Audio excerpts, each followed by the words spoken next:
दोस्तों, आज हम ऐसे ही राज की बातें करेंगे जो हमें सबने बचपन में सोचा है। हम जब भी बीच पर जाते हैं, समुद्र की लहरों को देखते हैं तो मन करता है कि काश ये पानी पी पाते। लेकिन जैसे ही एक बूंद जुबान पर लगती है, पूरा मजा खराब हो जाता है। क्यों? क्योंकि वो इतना नमकीन होता है कि गले के नीचे नहीं उतरता। अब यहाँ एक बड़ा सवाल आता है।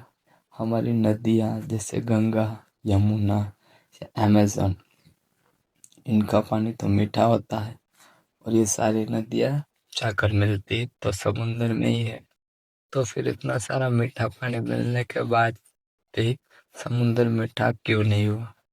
उल्टा समुंदर इतना खारा कैसे हो गया कि उसमें नमक की फैक्ट्री लग गई। आज तक के टॉप पर हम इसी कहानी को शुरू से शुरू करेंगे। अब ध्यान से सुनिए। इसका सबसे पहला कारण है बारिश। आप सोचोगे बारिश तो मीठी होती है, फिर नमक कहाँ से आया?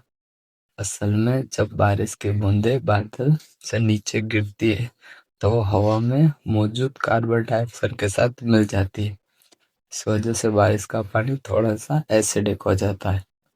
जब ये एसिड पानी हमारे बड़े बड़े पहाड़ों, चट्टानों पर से गिरता है तो ये उन पत्थरों के अंदर का मिनरल्स और सॉल्ट को धीरे धीरे घोलने लगता है। इससे कहते हैं केमिकल वेदरिंग।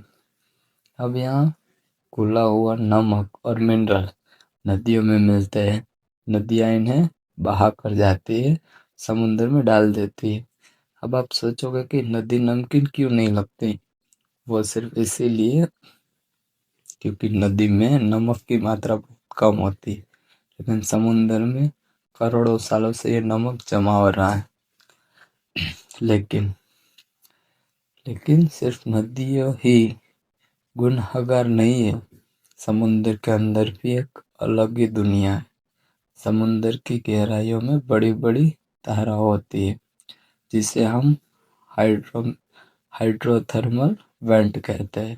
एक तरह के समुद्री ज्वालामुखी। यहाँ होता ये है कि समुद्र का पानी धरती की दरारों के अंदर जाता है। वहाँ की भयानक गर्मी से गर्म होता है और धरती के अंदर के ढेर सारे मिनरल्स और नमक को अपने साथ लेकर वापस बाहर निकलता है। सोचिए, हजारों लाखों सालों से समुद्र के नीचे ये नमक शुभ बन रहा है। इसकी वजह से भी समुद्र का खारापन लगातार बढ़ता रहता है।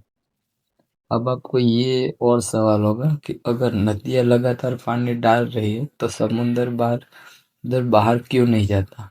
इसका जवाब है सूरज। सूरज की गर्मी से समुद्र का पानी भाप बनकर उड़ जाता है और बादल बनता है। लेकिन यहाँ एक धोखा होता है। जब पानी उड़ता है तो वो सिर्फ साफ पानी होता है। नमक भाप नहीं बन सकता। नमक समुद्र में रह जाता है। सोचिए, पानी उड़ गया, नमक वहीं रह गया। फिर और पानी आया, वो भी उड़ गया, फिर और नमक रह गया।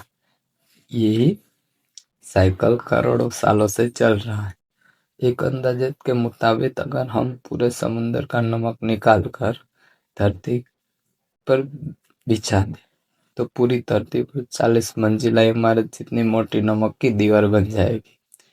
इसकी वजह से डेड एशिया जैसे समुद्र बने हैं, जहाँ नमक इतना ज्यादा है कि वहाँ कोई मछली जिंदा नहीं रह सकती। तो दोस्तों, समुद्र का नमक हमारी धरती का ही एक हिस्सा है जो वक्त के साथ वहाँ जमा हो गया। उम्मीद है आज का ये लंबा और गहरा सफर आपको पसंद आया होगा। अगर आपको लगता है कि अपने कुछ नया सीखना है तो तथ्य टॉक को अभी सब्सक्राइब करें और अपने दोस्तों को भी बताइए। मिलते हैं अगले वीडियो में एक नए राज के साथ। शुक्रिया।